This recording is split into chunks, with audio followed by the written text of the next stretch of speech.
حقیقت عین حقیقت نور اللہ حسبی ربی جل اللہ. کچھ بولو اس کے آگے. سنو گے بیٹا؟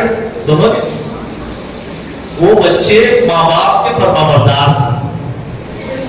آج بچے ماں باپ کے نافرمان. اب آپ بولیں گے کیا؟ اب آپ پوچھیں گے کہ وہ کیسے؟ تو آپ بتائیے 12 بجے تک اگر آپ نہیں جاتے گھر کو، بیوی بچے ہمارے سو جاتے ہیں، مگر ماں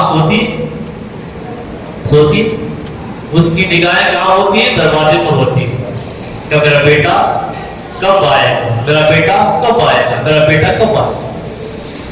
عجیب حالت ہے آج ہمارے. میرے پیارے آقا صلی اللہ تعالی علیہ وسلم کے پیارے دیوانوں، بچپنے کے اندر بچوں کی کیفیت الگ ہوتی ہے. 5 بچوں کو ایک ماں باپ پرورش کرتے ہیں، ہے نا؟ 5 بچوں کو ایک ماں باپ بھوکے پیاسے رہ کر کے ان کی پرورش کرتے ہیں. 5 بچے مل کر کے ایک ماں باپ کی پرورش نہیں کرتے. اب آپ اندازہ لگا کے دیکھیں، 5 بچے ہیں، ایک بچہ پیچھے سے دوڑ کر کے آتا ہے، کہتا ہے کہ میری ماں ہے نا؟ ایک بچہ ادھر سے دوڑ کر کے آتا ہے، گود میں بیٹھ جاتا ہے کہ میری ماں. ایک بچہ ادھر سے دوڑ کر کے آتا ہے، بیٹھ جاتا ہے گود میں میری ماں. ایک بچہ سامنے سے آ کر کے دونوں کو کھسا کر کے بیٹھ جاتا ہے کہ میری ماں ہے. ماں خاموشی کے ساتھ بچوں کے حالات کو دیکھتی رہتی ہے. ماں سمجھتی ہے سب کچھ. جب بیٹا کمانے والا بن جاتا ہے، ماں اگر آ کر کے درمیان میں کوئی مشورہ دیتی ہے تو ہم کہتے ہیں نا، ماں تمہیں سمجھ میں نہیں آتا، چپ کے رہنا تمہیں. ماں آپ کو سمجھ میں نہیں آتا. اب آپ بتائیے، ماں نے دودھ کی جگہ پہ یہ ظاہر پلا دیا ہوتا تو کیا ہوتا؟ ہمیں معلوم نہیں ہوتا. جو بیٹا کہہ رہا ہے ماں کو تو معلوم نہیں ہوتا. جو بیٹا پلٹ کر کے ماں سے کہہ رہا ہے کہ وہ ماں غلطی سے کبھی ہم نے زہر پلایا، دودھ ہی تو پلایا، کیا اسے معلوم نہیں ہوتا؟ اب آپ غور کر کے دیکھیں، آج بچے ہمارے اس طریقے سے ماں باپ کو جھڑکتے ہیں. اللہ اکبر. میرے پیارے آقا صلی اللہ تعالی علیہ وسلم کے پیارے دیوانوں، اس کی کوئی حد نہیں. آج ماں باپ کے بچے اتنے غدار ہو گئے. رسول اعظم صلی اللہ تعالی علیہ وسلم کے پیارے دیوانوں، وہ ماں خاموشی کے ساتھ دیکھتی ہے. اس کے بعد جیسے بچے بڑے ہوتے، اس کے بعد کمانے کی کیپیسٹی پیدا ہو جاتی ہے، اس کے بعد شادیاں ہوتی ہیں.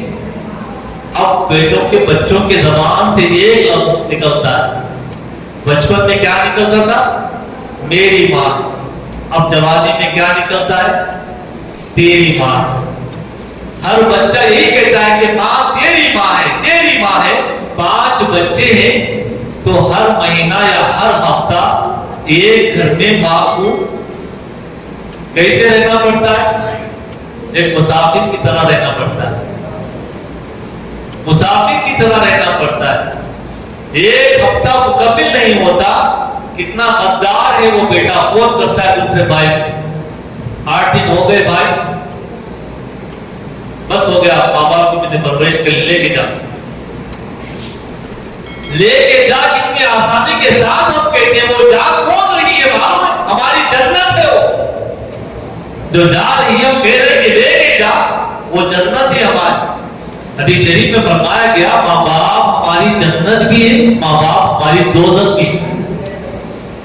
ماں باپ کو اگر کوئی راضی کر لے، ماں ہاتھ اٹھا کر کے دعا کر دے تو مولا اس بچے کو جنت عطا فرما دیتا. ماں کے پاس وہ طاقت ہے، ماں کی دعا کے اندر وہ اثر ہے.